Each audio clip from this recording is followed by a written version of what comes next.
অ্যাঙ্কেলিং spondylitis খুব painful একটা জিনিস, খুব পেইনফুল একটা টাইম পাস হয় যার এই ডিজিজটা, যার এই রোগটা হয়।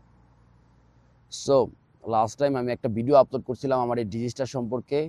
আমি সবাইকে অ্যাওয়ার করছিলাম, ঠিক আছে। আর আমি আমার জার্নি সম্পর্কে সবাইকে সবার সাথে শেয়ার করছিলাম। সো এরপরে অনেকেই আমাকে নক করে, ভাইয়া আপনি কিভাবে আপনার এই অ্যাঙ্কেলিং স্পন্ডলাইটিস ডিজিজ হওয়ার পরও আপনি কিভাবে পেইন ফ্রি লাইফ কিভাবে কাটাইতেছেন। সো অনেকেই আমার লাইফস্টাইল সম্পর্কে, যে আমি কি কনজিউম করি, কি খাই সারাদিনে, কিভাবে চলি, এটা নিয়ে অনেকেই জানতে চেয়েছিল। আমাকে অনেকে পার্সোনালি নকও করছে। সো আজকে এই ভিডিওতে আমি ডিসকাস করব যে জিনিসগুলো আমি করি এবং যে জিনিসগুলো totally benefited for patient of ankylosing spondylitis. So at ফার্স্টে যে জিনিসটা, সেটা হচ্ছে এক্সারসাইজ।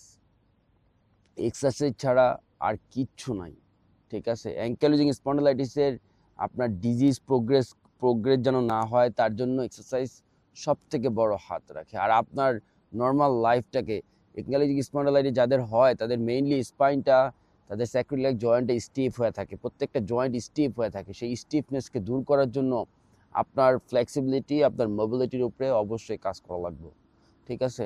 যদি আপনি আপনার ফ্লেক্সিবিলিটি, মোবিলিটির উপরে যদি কাজ না করেন, সো আপনার স্টিফনেস আরও বেশি স্ট্রং হয়ে যায়, তার ফলে আপনার যে নর্মাল লাইফ আপনি লিড করতে পারবেন না। সো এক্সারসাইজ হচ্ছে ফার্স্ট কি, আপনার এই পেইন থেকে, স্টিফনেস থেকে দূরে থাকার, ঠিক আছে।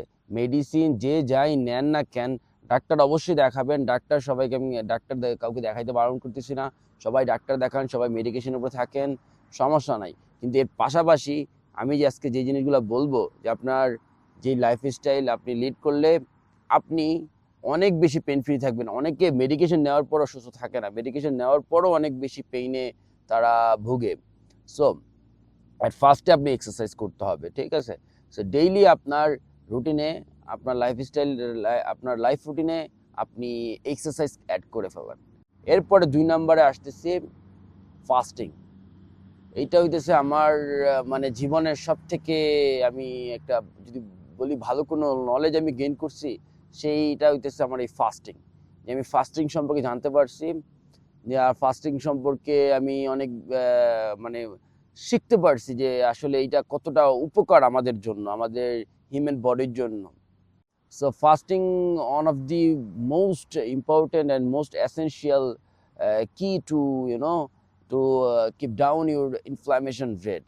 সো আমাদের অ্যাঙ্কেলিং স্পন্ডিলাইটিস মেইন হচ্ছে আমাদের ইনফ্ল্যামেটরি মার্কার অনেক বেশি আপ হয়ে যায়। সো সেই ইনফ্ল্যামেটরি মার্কারগুলোকে ডাউন করে রাখতে হলে আমাদের ফাস্টিং খুব হেল্প করে। আপনারা গুগলে গিয়ে সার্চ করে দেখবেন যে ফাস্টিং আমাদের কি কি হেল্প করে, ঠিক আছে। আমি নর্মালি পার্সোনালি আপনার ডেইলি 16 থেকে 18 আওয়ার, অ্যাট লিস্ট 16 থেকে 18 আওয়ার আমি ফাস্ট করি, ঠিক আছে। কোনো কিছু এর ভিতরে কনজিউম করি না, শুধুমাত্র চা, কফি, আর উইদাউট সুগার অবভিয়াসলি। সো চা, কফি, ঠিক আছে, তারপরে আপনার পানি, এইটা কনজিউম করি। আর 3 নাম্বার হইতেছে সাপ্লিমেন্ট। আমি কিছু সাপ্লিমেন্ট আপনার নেই, এই সাপ্লিমেন্টগুলো আমার এই ব্যথা, ঠিক আছে, পেইন কমাইতে খুব বেশি হেল্প করে, ঠিক আছে। সো 1 নম্বরে যে সাপ্লিমেন্টের কথা বলবো সেটা হচ্ছে ভিটামিন D3। সব থেকে ইম্পর্টেন্ট আমাদের ভিটামিন, ইম্পর্টেন্ট একটা নিউট্রিশন আমাদের হিউম্যান বডির জন্য, ভিটামিন D3, কোলে ক্যালসিফেরল। সো ভিটামিন D3 আমাদের বডির, আমাদের যেই পেইন, আমাদের যে ইনফ্ল্যামেশন ডাউন করতে অনেক বেশি হেল্প করে। কত পাওয়ারে ভিটামিন D3টা নিব, আমি পার্সোনালি ভিটামিন D3 হাইয়ার ডোজেজে কনজিউম করি।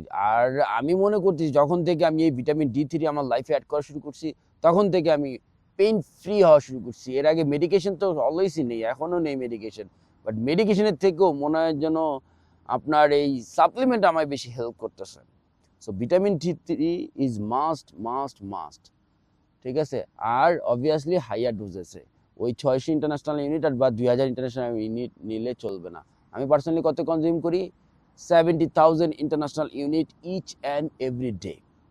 প্রত্যেকটা দিন আমি 70,000 international unit vitamin D3 consume করি। কিন্তু ভিটামিন D3 শুধু আর কি একটা সাপ্লিমেন্ট নিলে হয়তো বা সাইড এফেক্ট হইতে পারে, কারণ ভিটামিন D3 আমাদের বডিতে আমাদের ইন্টেস্টাইনে ক্যালসিয়ামের আপটেক বাড়ায় দেয়, যার ফলে ব্লাডে অনেক বেশি ক্যালসিয়াম আপটেক হলে that's a big problem.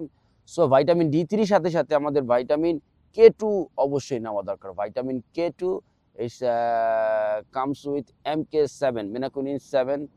So vitamin D3 এবং ভিটামিন K2 এই দুইটা সাপ্লিমেন্ট আমি কনজিউম করি। সো ভিটামিন D3 আমি 70,000 ইন্টারন্যাশনাল ইউনিট কনজিউম করি, আর ভিটামিন K2 অপর পাশে আমি প্রতিদিন 600 ইন্টারন্যাশনাল ইউনিট কনজিউম করি।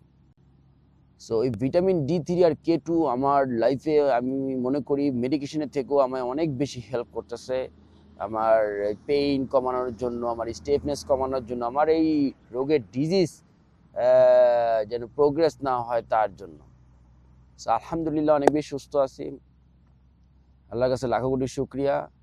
আর আশা করি আপনারাও আপনাদের হেলথের দিকে তাকান। এই রোগটা খুব সামান্য কোনো কিছু না, আর এমনকি বড় কোনো কিছু না, বাট এটাকে কন্ট্রোল রাখার জন্য, এটাকে মানে মডারেট রাখার জন্য আপনাকে অনেক বেশি ওয়ার্ক করতে হবে তার পিছনে, আর নিজে নিজে অনেক বেশি স্টাডি করেন এই রোগের সম্পর্কে, and that's how you will improve your disease. Okay guys, আজকে এই পর্যন্তই। Take care.